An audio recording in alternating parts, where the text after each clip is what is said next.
A complete set of the Voyages of Captain Cook. I'm Pom Harrington and I'm the owner of Peter Harrington Books. So we have the complete set here, and the whole set is actually made up of 3 different voyages. Here we have a second edition, which is actually the best edition of the first voyage, and 2 volumes complete of the second voyage and first edition, and a first edition of the third voyage. Now, I'll take you through it.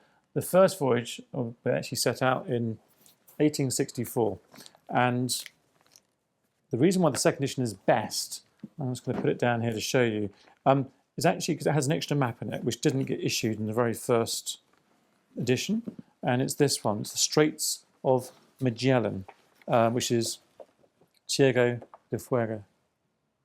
And you can see this map actually is missing from the first edition. So the second edition is the best. Now, these books are all profusely illustrated with both maps and, let's flick through here, with maps and illustrations. And it's a theme that continues throughout the set. Captain Cook was very important. Reason why? He opened the Pacific up to the west, in particular to Britain, and of course famously claiming Australia for the British. When they did their travels down there, they took along with them authors, illustrators, botanists, and the idea was the expedition was to really record everything they could find. The first voyage, actually, this first account was actually written by a guy called Hawkesworth, who maintained the journal for Captain Cook, although subsequently Cook was the author of the second voyage and the third voyage as well, with the exception of the last book, because he died, and it was written by a guy called King. Now, the second voyage, which I'm going to move to here, went to the South Pole, or around the South Pole, and it's important because it established the fact there was an Arctic continental ice shelf, which wasn't really known about before. And by doing this exploration, Cook actually establishes the fact that there's an ice shelf down there and Antarctica. Again, similarly reduced. This actually is a really nice clean copy. Flicking through it, you can see it's free from foxing and other faults. Open up like that. And there's rather splendid copper engravings.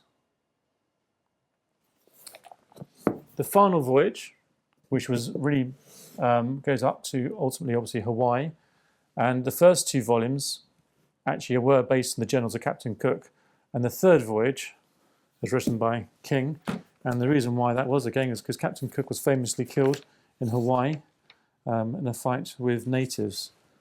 When the voyage came back, it was famous the fact that Captain Cook was killed, and there was such demand for the book that actually the first edition was sold out extremely quickly, and the second and third edition were published short afterwards.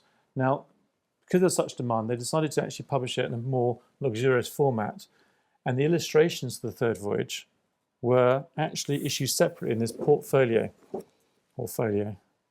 And here you had the map of the voyage they took out. You got that there. And all the illustrations here are full size.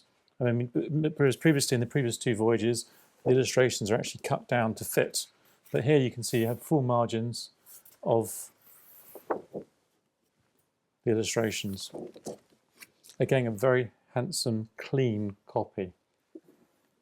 Together, you have 8 quarto books and the atlas to match. The binding is later in this particular case, but it gives a nice uniform appeal. In all, a very splendid set of Cook's Voyages. For details of this set and other books by Captain James Cook, please see our website.